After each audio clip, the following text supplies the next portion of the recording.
in California, all over the place, right? There's little things that are popping. So I wanted to spend a minute or two on that. On March 10th, the second largest bank failure in U.S. history happened, and that was Silicon Valley Bank. 2 days later, Signature Bank, the third largest bank failure in U.S. history, happened. So there have been a couple of real big banks that got into some trouble. And what I want to impact on you today, impress upon you, is that these were very specialized situations that popped, okay? These were, in the SVB's case, very high-tech companies had big bucks invested overnight. They could pull those funds back and forth as they chose. That bank had a very large investment portfolio where they were further out on the curve. It can get very complex, but in a word, the structure of that bank didn't allow for the increases in the Fed fund rates that had happened over the past year. So that caused pressures. That became evident in the community, and due to the electronic age we're in, and in particular for them, the high-tech companies, the money moved out of their bank extremely fast. If you've ever seen the old movie, It's a Wonderful Life, you kind of saw an old bank run with customers beating down the door to get their money. Well, today it's a little different with electronic means. Just yesterday, we're still getting updates on what happened in that bank. Just yesterday, we saw 81% of their deposits ran out over 2 days, or tried to run out over 2 days. That is a massive amount of pressure on a bank, and there's no bank in America that could handle that kind of hit.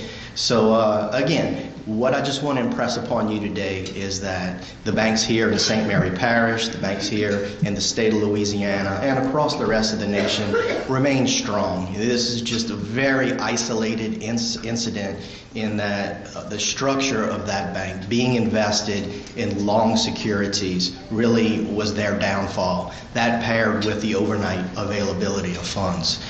So FDIC coverage is still out there. FDIC did make all of those depositors whole.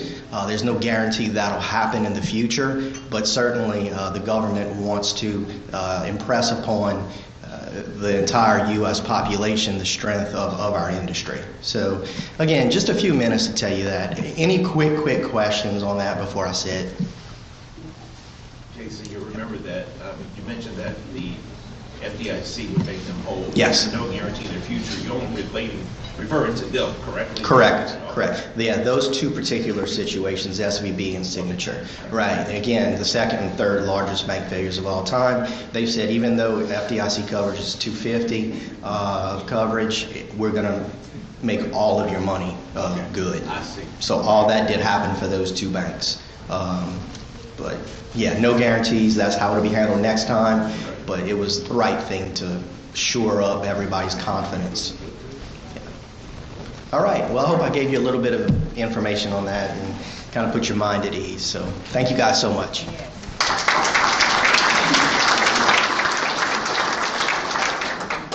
Thank you, Jason. Very enlightening. Now I would like to introduce the speakers for this morning. Senator Bradley Lance, State Representative Beryl Amedee, and Vinny St. Blanc. Please hold your questions until the conclusion of their talks. First up, Representative Beryl Amedee.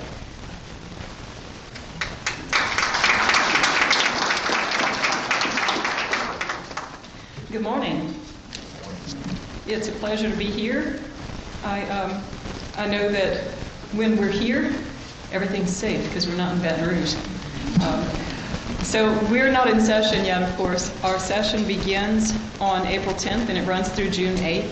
This year is a fiscal-only session, so it's shorter than in an even-numbered year. Being a fiscal-only session means that the primary focus is going to be on the budget. Now, every year we pass a budget, and every year, by law, the budget has to be balanced. So what's different about this year? Well, in a fiscal-only session, that's the only time you can bring bills that would increase or even really reduce taxes and fees. So any bill that we bring this year that is not a budget-related bill has to be pre-filed. and we are at deadline this week. So I've taken a moment away from drafting bills to come and have breakfast with you. That's why I'm so happy to be here. All right, so as of an hour ago, there were already 372 instruments filed between the House and the Senate. I'm predicting that we're going to see more than 1,200 before the middle of session. So this is just a third so far. I expect to bring 5 bills. I'll be meeting my limit.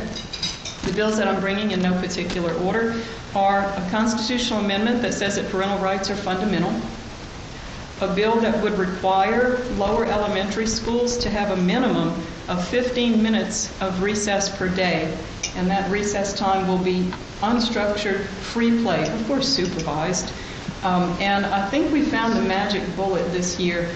This bill will allow for the schools to count those 15 minutes in the allotted instructional minutes per day. So I really don't see what argument they're going to have, but stay tuned. I'm sure it's going to be fun. Another bill I'm bringing it's kind of technical, so I won't get into the details, but it deals with insurance. With what we've experienced with all of our recent hurricanes, there's one little tweak that the insurance industry is looking at. If an insurance company is beginning to wobble, they are going to be required to send certain data to the insurance fund that takes care of insurance companies' claims that are pending when they fail.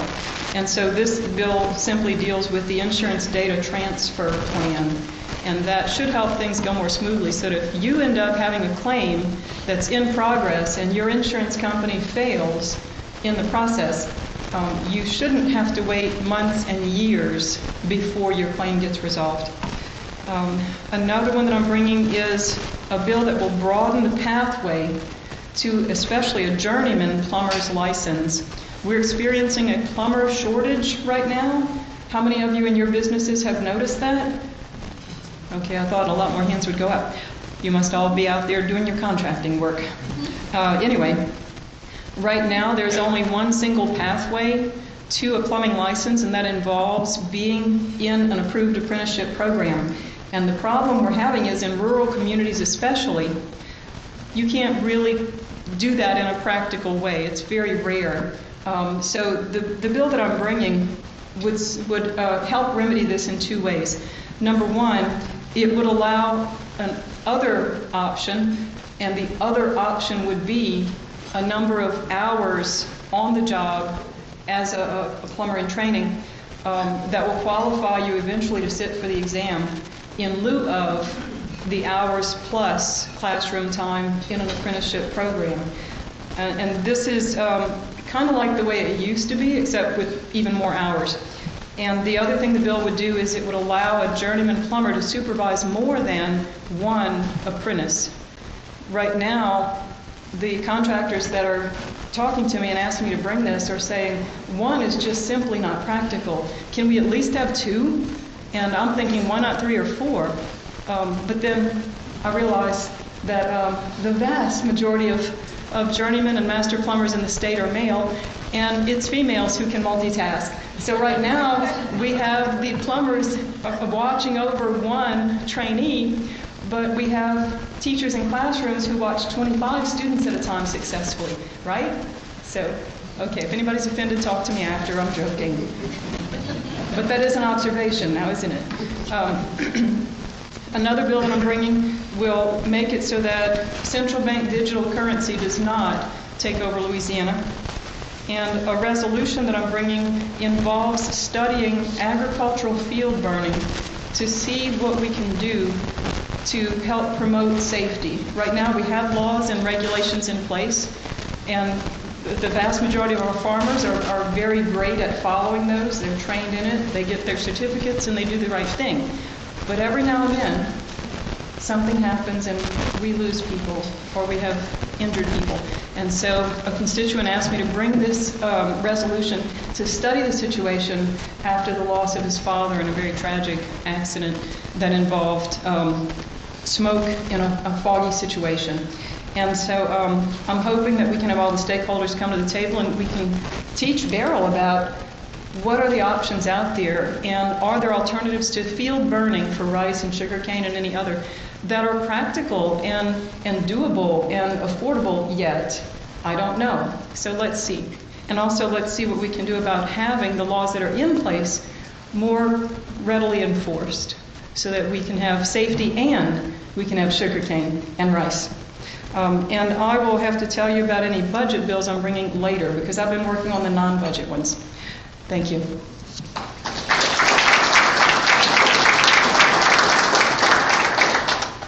Thank you, Representative Almaday. We appreciate your service. Thank you, ma'am. Next up is Representative Vinnie St. Blanc.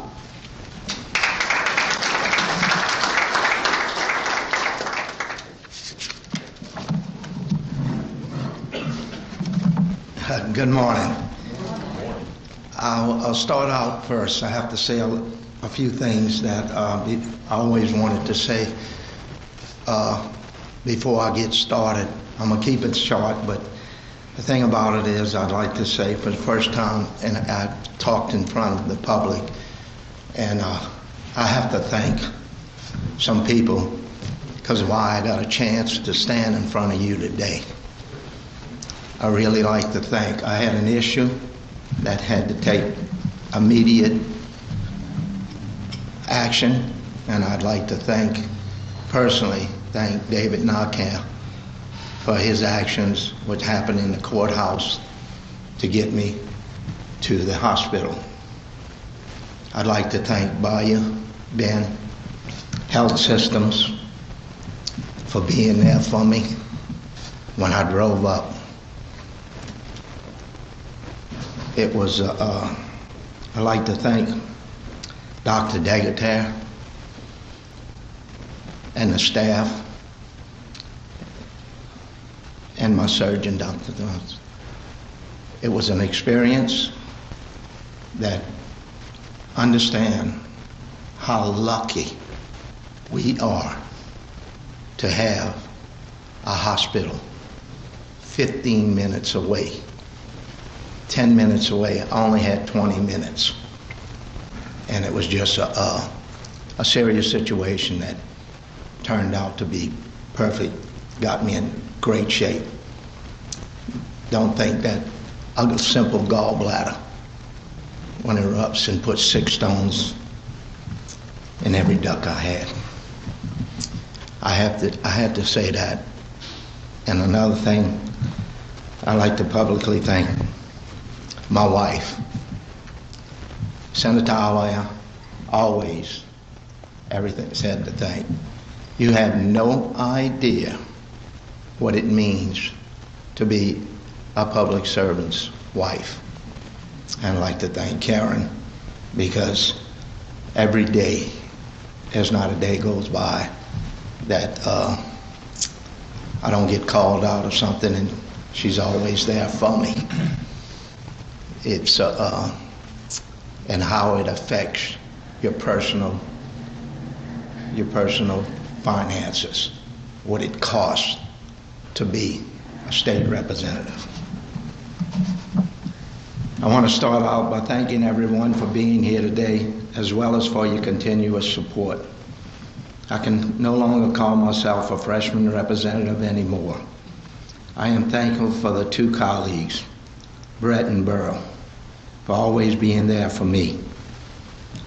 I can't thank y'all enough. I can't thank Senator Ali enough. You're only as good as your senator working together. You have no idea what it means for your senator to walk down and the first one he comes to. We've had always, our families have been go back a long way. And to see the number of representatives that sit in that house and are having difficulties with their senator, and they suffer. So I'm very lucky. I'm very lucky, and y'all are very lucky that we can work together. Appreciate it. Laura, thank you. How many times you helped me. I just thank y'all. I want to recognize my legislative assistant, Sheila. Would you stand up a second? For the amazing job she does. We're always available by phone, 365 days a year. So please do not hesitate to give us a call. Sheila, I don't know how to say this, but what we did in COVID and what you sat in that office from 7 to 8, many, many nights. We took a tally, and how many, Sheila, in COVID? 432 of people that could not get their PPA loans, couldn't use the computer, didn't know how to use the computer. We helped all those, get their unemployment. They would come in, we'd do the office, and we were very lucky that we could, in my district, 432 people that would not have got, that didn't know how, because we had so many elderly people that were looking for their Social Security. And I'm not their Social Security, I mean their unemployment. So, Sheila, thank you. We have survived COVID, special sessions, petitions, and veto sessions. Let's see what the session brings this year. I made a vow when I ran to represent District 50. That was about the people over politics. I represent all District 50, not just some for District 50. The session so far, I'm authorizing 3 bills, but actually 4. I got another one yesterday. I'm dealing with cemeteries. I have a cemetery bill to fix their funds. I'm doing a no-dig 811 call dig. We have to clean up. I ran a bill last year for the no-dig, and I'm running an aggregate and cement bill to help them carry a little bit more. So with the shortage and stuff, we're trying to get the material to our roads and stuff. So if we can get a little bit more weight on the trucks and all in, what's going to take care of a lot of stuff and get it to us faster. I don't expect too much opposition to these except full support the House bill. So yesterday I got a bill I'm going to run for Acadiana, for the Ambulance Alliance, which is Acadiana, and it helped them. I would like to thank our mayors, parish president, parish councils, and police juries, and the sovereign nation of the Chitimacha tribe. I'm very lucky to have them in my district. Our list of accomplishments from the past few years continues to grow. I'm very proud of each and every project we have worked thus far, from major economic development projects such as Kumho Tires contract signing with the Mellis Group to open a distribution and logistics center in Franklin, as well as the Biashane floodgates that they allowed me to be part of, upgrading roads throughout my district, working with shrimping and bait industry, which is critical to the seafood industry in our region. Getting our bridges rehabbed and open, working with all of our water and sewage districts to get every available dollar, upgrade our water plants, water distribution lines. We still have much more work to do in this area. Working with our community and technical college to increase enrollment and programming in our region. I feel education is a key to lift people out of poverty and give the opportunity. That's why when I received the $1 million Star Academy, I placed it at Franklin Junior High to help get children reading, writing, and performing to their prospective grade levels, and higher, which impact the lives of these young children significantly. I'm proud to sit on the Education Committee as well as Commerce, and especially on the Commerce and Industry Board with my Senator Alain. So you have two people from this district sitting on the Commerce and Industry Board. I have received high honors from organizations such as Lobby, Family Forum, CCA, Louisiana Charter Association, and many, many more. I am proud of the work we have accomplished so far. Please know that I'll be running for another term to serve you, and again ask for your support. Sheila and I will be there for you always. Please do not hesitate to give us a call or stop by a visit. The reason I did all this today is that I ask you for your support. I would like to finish what I started in the upcoming elections. I have a bunch of packets there that anybody that's interested in what goes, that has something, please call me. We'll sit down. If you're interested in carbon capture, if you're interested in the watershed programs, you're interested in coastal, all these things I'm working on right now. It never stops, every day. So I want to thank you. I'm here for y'all, and I enjoy what I'm doing. I'm healthy, I'm ready to go. So thank y'all for everything. I really appreciate it. Thank you.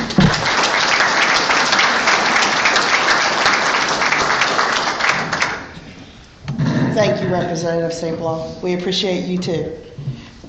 Last but not least, our State Senator, Brett Allen.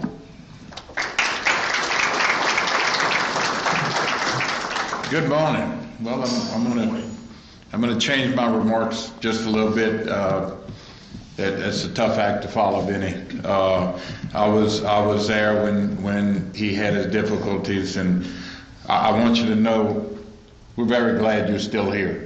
You always are upbeat, and the work that you do is second to none. Beryl, we have a great delegation. You're very lucky to have such a great delegation working for you in Baton Rouge. And Vinny, I want you to know that I really appreciate the collaboration that we do. Our families do go way back, and always a pleasure to work with you. That being said, this may not be the last time I speak in front of you, but pretty close. I'm term limited. I'm not running for re-election. I can't. And actually, I'm kind of glad that we have always said that we wanted to put money into the things and trainings. So most of the attractive school, which is an extension coastal center, that facility is going to make training. That facility is going to make training, and those dollars going to make nickels to and to be funneled through. Our partner is a great university in this area. On top of that, during COVID, we saw a huge shortfall. We spent a good bit of money going to be in place in this year's budget, and I think that's all money being spent in the right place. The Primate Center in New Iberia at the airport, that's been there. It's been UL's project. The test create jobs in the area that will flow all the way over to here. The tax structure. One of the biggest impediments we have in the state of Louisiana to 6% down to 4.25%. If everybody realizes this, franchise tax is one of those remnants from the Huey Long days, where you're taxing businesses on the capital that they invest in Louisiana. I can't think of a bigger disincentive to a business coming here than the money that they invest gets taxed. One of my, several of my legislations this year are going to be to try to eliminate franchise tax, find a solution for reducing and phasing out inventory tax, and further reducing the personal income tax to be more competitive with the states around here. The other thing I want to do before I leave here is, first of all, thank the good Lord for allowing me the health and the opportunity to be here. Thanking my wife for being a supporter of mine, like Vinny. I couldn't do this without her. And also thanking a great assistant, Miss Meadows, sitting right to the left of me. I can't tell you how many times somebody's coming up to me in the grocery store and, attack me, and they go, oh, thank you so much for helping me, and Miss Meadows was really a great help, and I had to go back to her and say, what do we do? She really has a handle on how to get things done, and I appreciate her every day. That being said, I look forward to my last session. I also look forward to my retirement from the Senate. 12 years is a long time. And Our chamber. Special thanks again to today's luncheon elite sponsors, Bayou Bend Health System, Omega Waste Management, Intermore, Patterson State Bank for sponsoring our 2023 breakfast. Please follow the chamber on Facebook and check our website. And for any future events, guys, we have a calendar on the table out that way. If y'all pick one up, y'all can see all the events we have. We have a full load of them, guys. We ask you to support us because we support you. So we thank you very much. Have a great day.